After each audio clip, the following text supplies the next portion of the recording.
agreement. So naturally, there is not going to be trust between Canada and the United States, Mexico and the United States, and also at this point, probably Denmark and the United States, Panama and the United States, and the list of countries that have specific reason not to trust the United States is growing every day.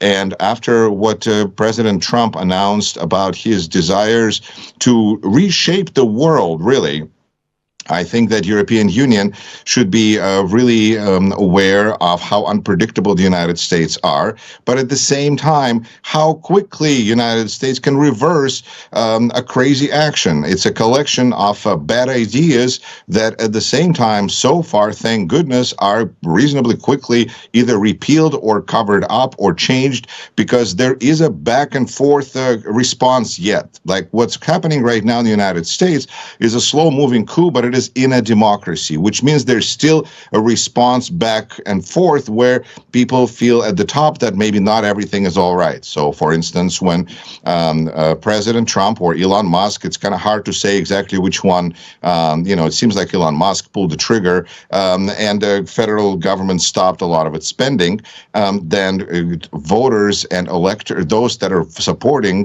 Donald Trump, were upset. And that, I feel, was a big part of the reason why this ban on federal spending was in some ways reversed, because it horrified the wrong people. In Russia, for instance, that doesn't really matter.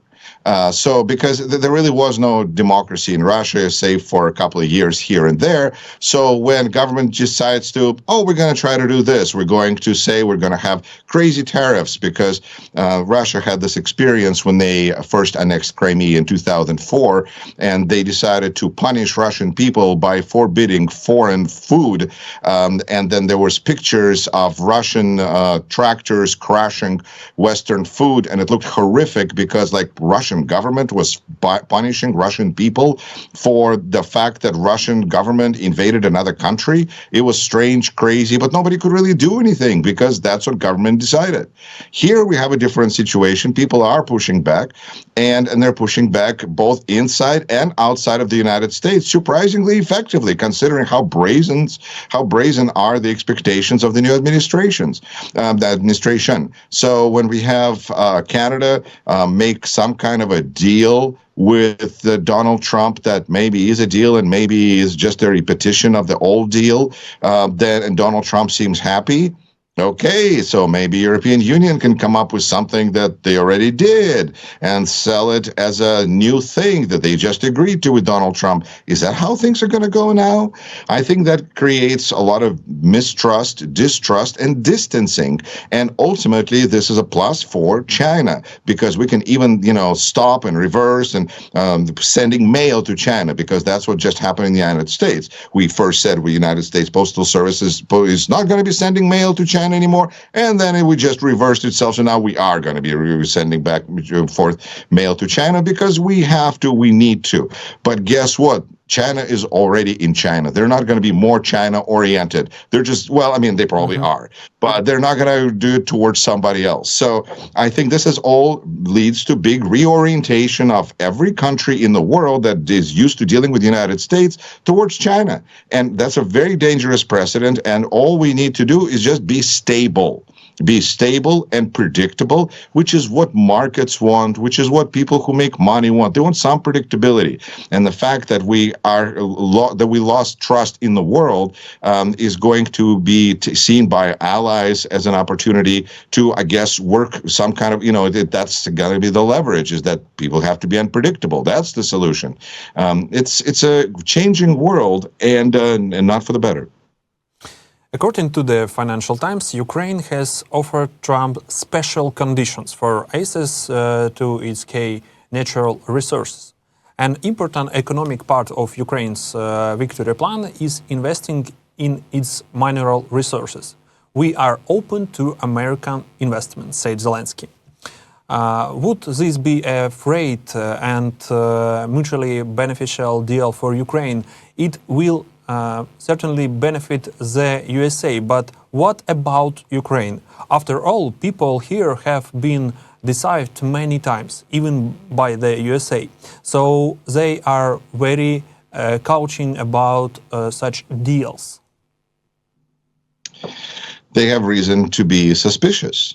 You're exactly right. Ukraine has been on the bad end of many, many deals, and the world was hoping that after World War II we moved into a different direction, and we're going to have countries that all have their own interests. Small countries, large countries, everybody's kind of equal. But I guess maybe equality is out, inclusion is out, diversity is certainly not appreciated. So I guess what does that mean?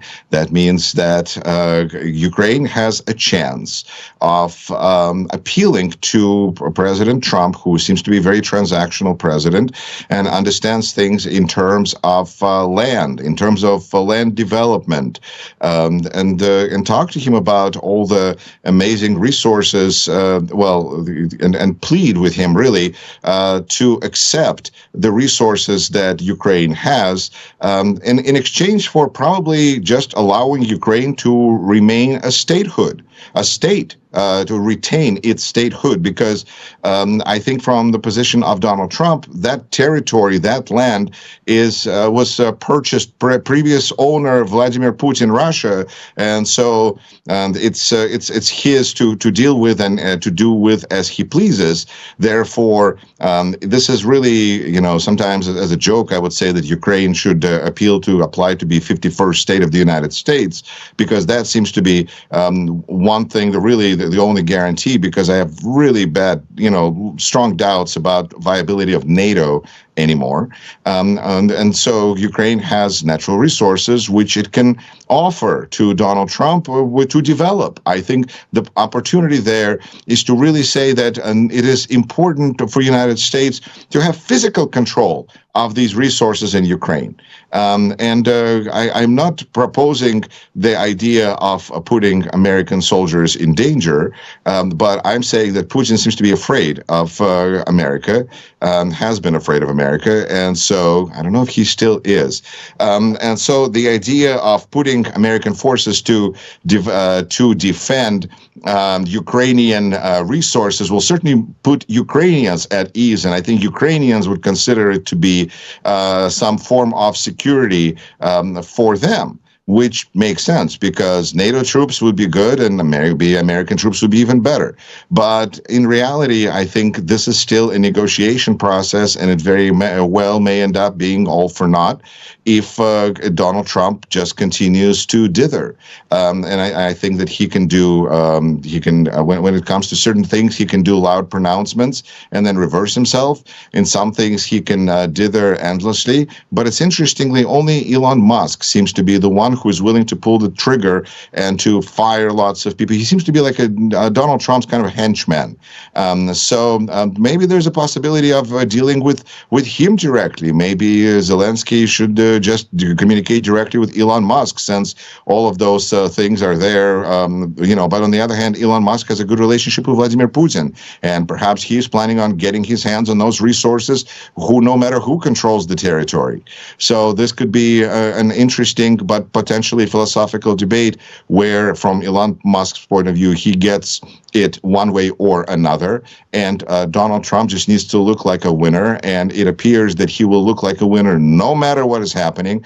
If he pulled back with tariffs with Canada, Mexico, no matter what happens with the European Union, which it will just cause European Union to form more tightly probably to itself, which is theoretically not what Putin wants, because Putin wants European Union to fall apart.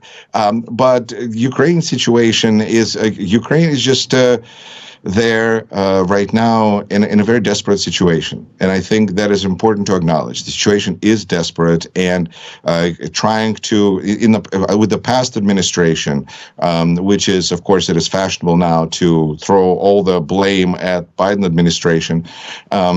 But there was assistance, there was help, there was a leader who supported Ukraine's fight to restore its borders and sovereign integrity.